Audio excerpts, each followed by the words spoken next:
बिस्मिल्लाहिर्रहमानिर्रहीम। अस्सलाम वालेकुम। कैसे हैं आप सब? उम्मीद है कि आप सब खैर खैरियत से होंगे।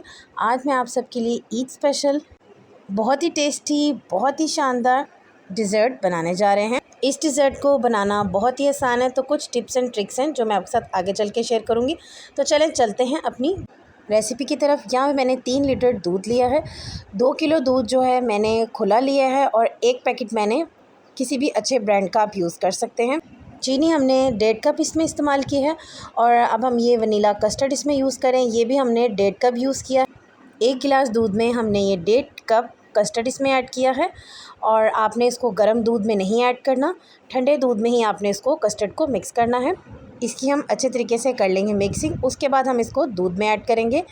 एक हाथ से हम चम्मच चलाएंगे और दूसरे हाथ से हम ये कस्टर्ड सारा इसमें ऐड करेंगे। 2 मिनट में कस्टर्ड हो जाएगा रेडी। अब हम इसको कर देंगे साइड पे। अब हम बना लेते हैं सेवइयाँ। 5 से 6 टेबलस्पून मैंने ऑयल के इसमें ऐड किए हैं और ये 400 ग्राम का पैकेट है, ये हम सारा इसमें ऐड करेंगे। इसको हम हल्का सा भून लेंगे ऑयल में 1-2 मिनट के लिए। अब हम इसमें ऐड करेंगे चीनी। 1 कप चीनी हमने इसमें ऐड की है। चीनी आप कम ज़्यादा कर सकते हैं अपने टेस्ट के मुताबिक।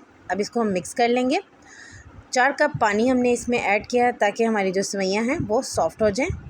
इसमें जब उबाल आ जाए तो आपने इसको लो हीट पे 10 से 12 मिनट के लिए आपने इसको कुक करना है। सेवइयों को आपने ओवर कुक नहीं करना। सेवइयाँ आपकी गली होनी चाहिए और एकदम खिली खिली होनी चाहिए।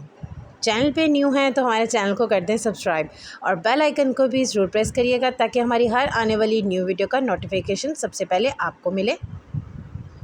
10 से 12 मिनट के बाद सेवइयाँ यहाँ पे गल चुकी हैं। अब हम सेवइयों को ठंडा कर लेंगे। सेवइयाँ और कस्टर्ड आपका ठंडा होना चाहिए। उसके बाद हम इसकी लेयरिंग करेंगे। फ़र्स्ट लेयर हमने सेवइयों की इसमें ऐड की है और सेवइयाँ आप देख सकते हैं हमारी एकदम खिली खिली बनी है। उसके ऊपर हम अब ऐड कर रहे हैं ये कस्टर्ड। हैंड ब्लेंडर से हमने यहाँ पे कस्टर्ड को ब्लेंड किया था। अब मैंने 3rd लेयर यहाँ पे मैरी बिस्किट की इस पर ऐड की है और मैरी बिस्किट को मैंने छोटा छोटा तोड़ लिया था। फिर ऐड करेंगे हम इसके ऊपर सेवइयाँ। उसके बाद हम लास्ट लेयर इसकी कस्टर्ड की ऐड करेंगे इसके ऊपर।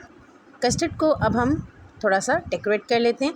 हमने यहाँ पे थोड़ी सी टेट्रा पैक क्रीम इस पे ऐड की है और कुछ हमने इस पे बादाम ऐड किए हैं। इस डिज़र्ट को आप 2 से 3 घंटे के लिए ठंडा कर लें। उसके बाद आप अपने मेहमानों को सर्व करें। मैं उम्मीद करती हूँ कि मेरी आज की ये डिज़र्ट की रेसिपी आप सबको पसंद आई होगी। इंशाल्लाह बहुत जल्द एक न्यू रेसिपी के साथ आऊँगी। तब तक के लिए अल्लाह हाफ़िज़।